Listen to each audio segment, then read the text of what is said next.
Imagine this, a stadium filled with people from 48 different countries, different languages, different cultures, different skin tones, traditions. They speak different languages. Some speak French, some speak English, and some speak Arabic. Some have traveled thousands of miles just to be there, and yet for a moment, none of those differences seem to matter. They're cheering together. They're celebrating together, experiencing something ultimately bigger than themselves, and they can feel it.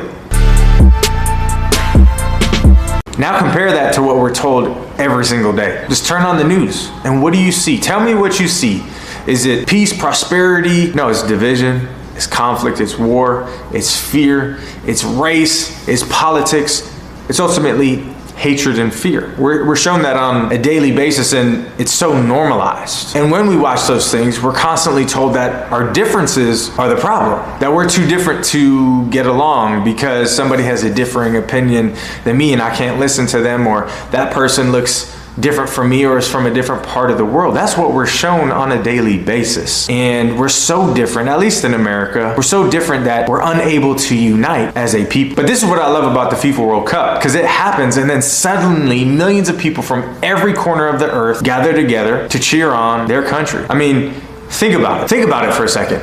We're at war with Iran, and Iran is playing in the World Cup. That's in the United States. Do you understand? So the real question is, which version of humanity is real? The one we're constantly shown on television, or the one we see during the World Cup? Because I believe the answer reveals something profound about God, humanity, and the way that we were ultimately created to live amongst each other and together. And once you see it, you'll never watch the World Cup the same way again. One of the reasons why I love the FIFA World Cup isn't because of the goals or the hype or the rivalries or ultimately the trophy being won at the end of the day, even if it is the country that I'm wanting to win it. I love it because it reminds me how incredible humanity really is. And every country shows up proudly representing who they are, their culture, their traditions, their food, their language, their history. And the most beautiful thing is their people. And all of these countries aren't trying to be other countries. Brazil's not trying to be Argentina. DRC isn't trying to become the United States. They embrace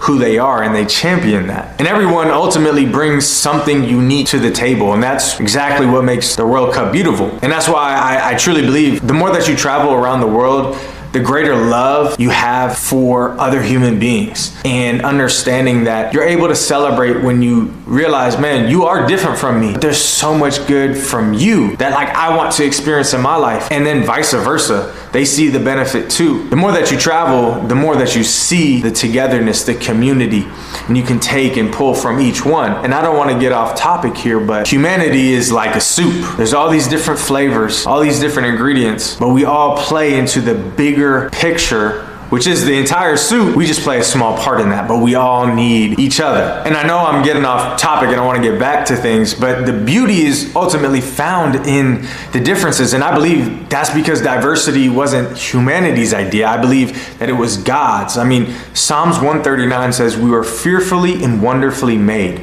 God didn't accidentally create a world filled with different cultures and different people. He intentionally designed it in that way so we would compete with one another, but also so we could learn from one another. Now let's talk about something uncomfortable, because while the World Cup shows us what's possible, the world around us constantly tries to convince us of the opposite. I mean, like I talked about before, every day we're told that our differences should divide us, especially here in America. It's one race against another culture or ideology against another. If we look at it from a global perspective, it's one nation against another, right? Turn on the news. Like, what do you see? A shooting, a war, a crime, a scandal. And don't even get me started about the scandals, because they're not ever going to show us what's in those files, if you know what I'm saying. But conflict after conflict. Here we are again in a war with Iran, right? Is that something that we voted for? Is that something that we even want? And what that leads to, after a while, you start believing that's what humanity actually looks like. But let me ask you something. When was the last time you walked outside your house and experience that reality every single day. Because most people I meet don't hate each other. I don't care what they look like, who they are, where they're from,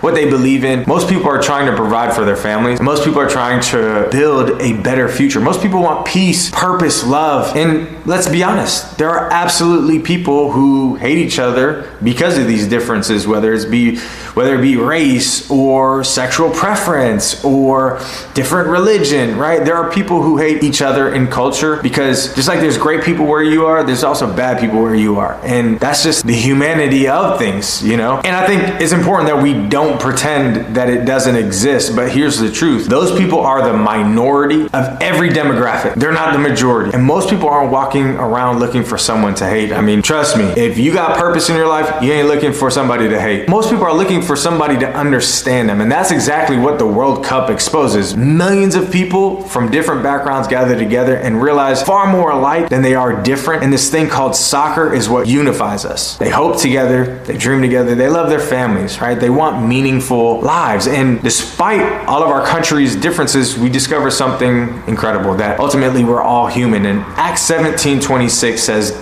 God made all nations from one blood. The world keeps trying to tell us that we're separate. And this isn't a conversation for a one world government. That's not where I'm going. But God says we're family. The world says one group is better than another. And God says every person bears his image. We are created in his image. But maybe that's why the world doesn't want you to focus on that. They want to make you focus on something that makes you different. And ultimately what love means is that we value each other despite our differences. And you know, history has shown us something again and again. Hatred may be louder, but love is stronger. Love always wins. As corny as that may sound, love always wins. That's why Jesus Christ lived the life that he lived, and it was filled with love. And one of the biggest misconceptions people have is that God wants everyone to be the same. But you know, that's not even what scripture teaches. The Bible never says that differences are the problem. Ultimately, sin is the problem. Pride is a problem. Hatred is a problem. Division is a problem. Differences are not. We're going to have differences. That's why God created us to be different. How's he going to create us to be different and us not have difference? And in fact, God uses differences to accomplish his purposes. Different gifts, talents, personalities, different experiences and cultures, which every one of us reflects the unique aspects of God's creativity. That's where the beauty in the differences lie, is that it's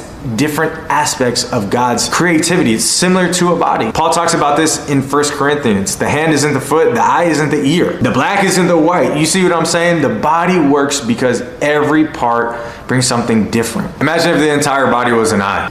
Just imagine that.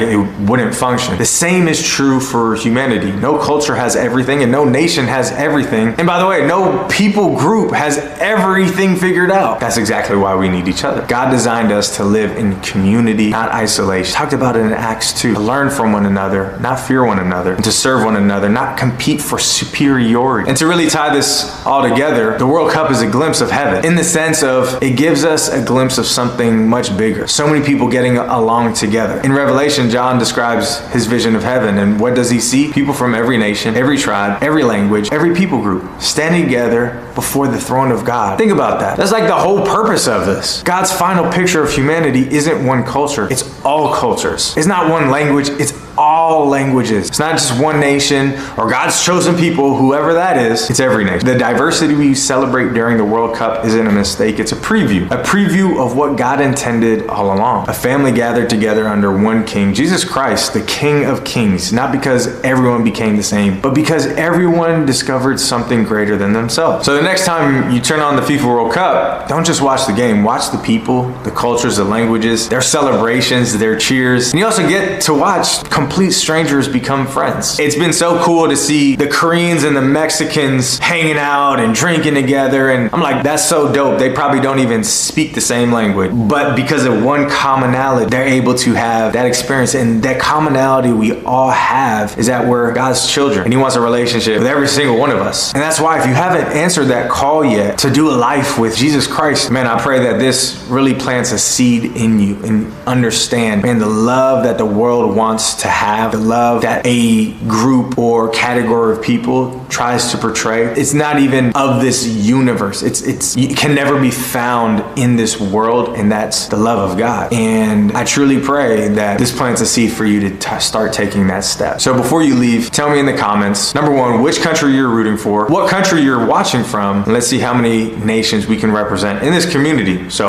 God bless y'all, love y'all, and I'll see you next video.